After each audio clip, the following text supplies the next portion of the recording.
thanks for having me. This is an honor. I used to come pretty frequently about a year or so ago, and the business kind of kicked off, and now we watch it on Facebook from time to time if it's an interesting presentation. we're not totally committed anymore. But I do a lot of presenting in front of groups, and usually the groups that I present to are a lot younger, a lot cuter, and way more intimidating than you guys. So bring it. And they ask much better questions, I guarantee. So I do a lot of career days with like middle school and elementary school kids. And one thing that I've learned with those kind of groups is that they do really well with imagining things and demonstrations. So I'm going to stick to what I know. We're going to do one of those today. I told my friend Moultrie that I was going to pick on him a little bit because he's the one that nagged me about doing this presentation. About 2 weeks ago, he came over for lunch and said, when would you like to do it? And I said, give me a couple weeks. And then got on the calendar for 2 weeks from that day. But I'm excited to be here. Won't mean that in a bad way. So Moultrie, come on up here. We're going to use you. I don't know if I'm ready for this. And you kind of stand over, I guess there, that works. This way. You can face the audience. So Moultrie he's pretty into longboarding. You probably see him around town. I've honked at him a couple times. So let's imagine that Moultrie is on his longboard. And he's gotten inspired by the Olympics. And Moultrie's like, man, I'm tired of these flat surfaces. I'm ready to tackle a big old hill. So Moultrie goes over to Carolina's campus, and he either picks, I think it's Pickens or Bardwell, the one that goes down towards Blossom. That's terrifying. It's scary to drive down. But Moultrie's like, I've been watching. I'm confident I can do this. So Moultrie gets to the top. He's got his helmet on, and he starts going down. And Moultrie gets an acorn, and Moultrie goes flying. And women are screaming. People are upset. There's children crying. Even the USC squirrels are upset. They're like, that was my acorn. This is terrible. And so Moultrie crashes. Moultrie gets taken to the hospital. And the doctor's like, Moultrie, you're supposed to have, two main bones, your tibia and your fibula, in your lower extremity, and those are in like 20 pieces. So he's like, we really can't do anything about it. We're going to have to do an amputation. So we'll kind of pick up this story in a minute, but Moultrie, for now, if you'll just stand on one leg like a flamingo, if you can kind of just reach back and grab, you can grab your leg if that's something. Okay, we'll pick up with that in a little bit. So in the current healthcare climate, patients like Moultrie are treated like a number. I started Palmetto Biotech with the vision and the goal of putting patients before profit, with the goal of encouraging patients through building community, and with the main goal of restoring hope along with mobility. So I've never walked without a prosthetics. This is something that hits close to home for me, and I started working in the field when I was in high school. During the spring semester of my freshman year at college, I came to Carolina, and I felt the Lord kind of nudging me to go see Him at work in the world. I felt like my worldview was pretty limited. I was a white, from a middle class family in college, in the same city that I'd grown up in. I didn't know anything. So I Googled prosthetic missions, and the first group that came up had a summer internship, so I applied, and I got accepted. And that summer I fell in love with two things, head over heels in love with two things. And one of them was a smoking hot fellow intern, who's now my wife. And the second one was prosthetic patient care with a mission mentality. So up until that point, I'd been working. I'd been working in the field, kind of trained as a technician, and it was fun. I enjoyed driving downtown to work. I enjoyed working with my hands.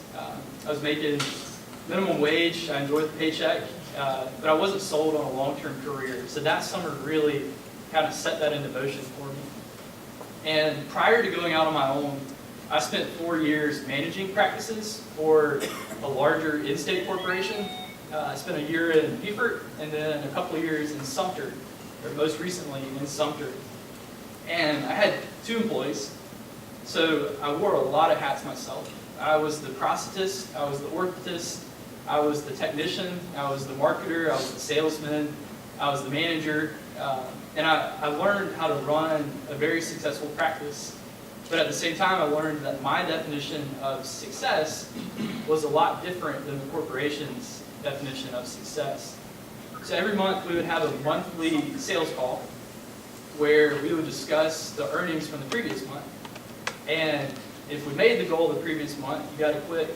Good job, that's great. How are we going to do this month? So attention quickly shifted from that month to the previous month to this month. And if you didn't make it last month, you got fussed at. And then if you weren't going to make it this month, you got fussed at again. So the calls were never positive. And in this field, it's kind of unique because the only time we actually bill for anything is for when somebody takes something home. So like somebody gets a new leg, when we bill for that, that includes all the office visits. So basically you can be slammed with follow-up appointments and adjustments and all this kind of stuff and have a really busy calendar, but they're not billable appointments. So something that's kind of out of your control, essentially. And also, you could be the best marketer in town. You could get 100% of the new amputee referrals, but there might only be one done that month, and then the next month there might be 10. So there's no way to control that.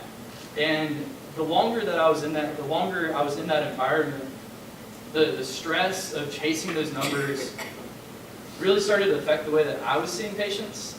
And I kind of felt like I was changing a little bit, and I didn't like that. It was one of those situations that just kind of gradually built up inside, where I think my frustrations kind of built up. At first, like the money was great, so I kind of wrote it off as that, like this is worth it. The title was great, so it was like, yeah, like I can stick it out for this. But eventually it kind of just welled up to the point where I had to do something about it. And all along the way, this wasn't a new thing, the frustrations weren't new. I never liked the sales calls and all that kind of stuff. So along the way, my wife and I, we would kick around this idea of opening up my own practice someday. And at first it was, maybe when the kids are older. And we only have a dog, we don't even have kids yet. So, then it kind of shifted to maybe in the next couple of years. We need to save up some money. And then it kind of shifted to why not now?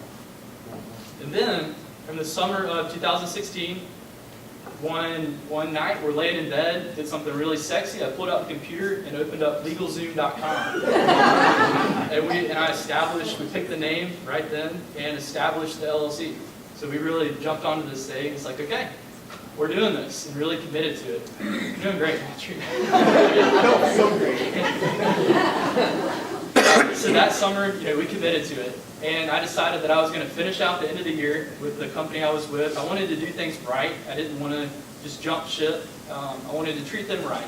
So I gave 2 months notice on Halloween and finished out the year.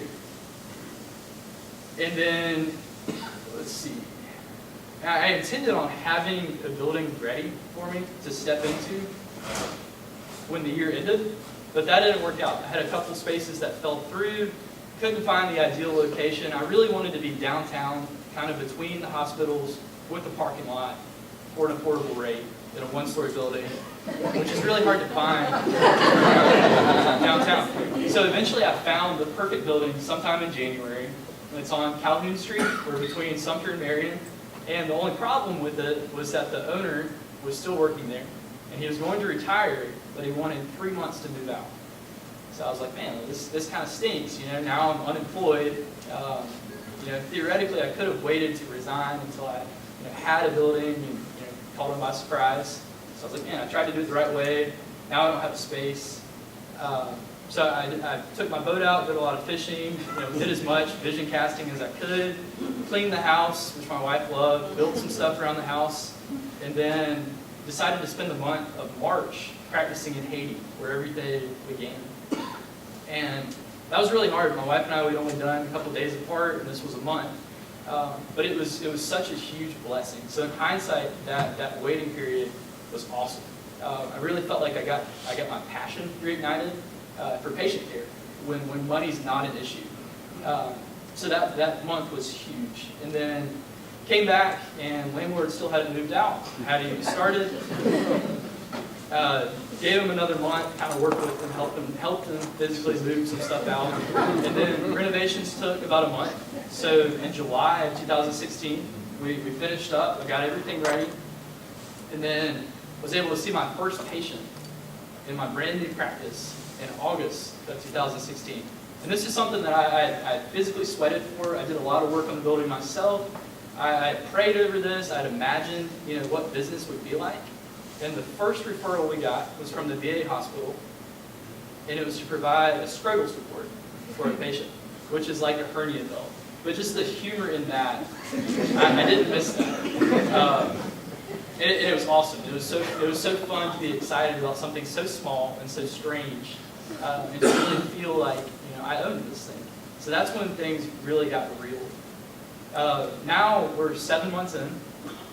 We've established enough insurance contracts to start marketing, and we're starting to grow our base of prosthetic patients. And that's really where my heart is.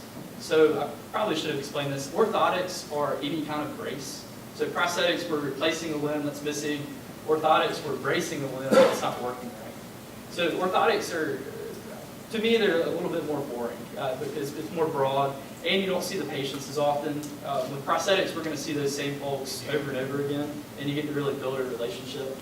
So right now, we're kind of just now getting into that. We're starting to build that base of patients, and it's exciting. I feel like I've kind of come alive again.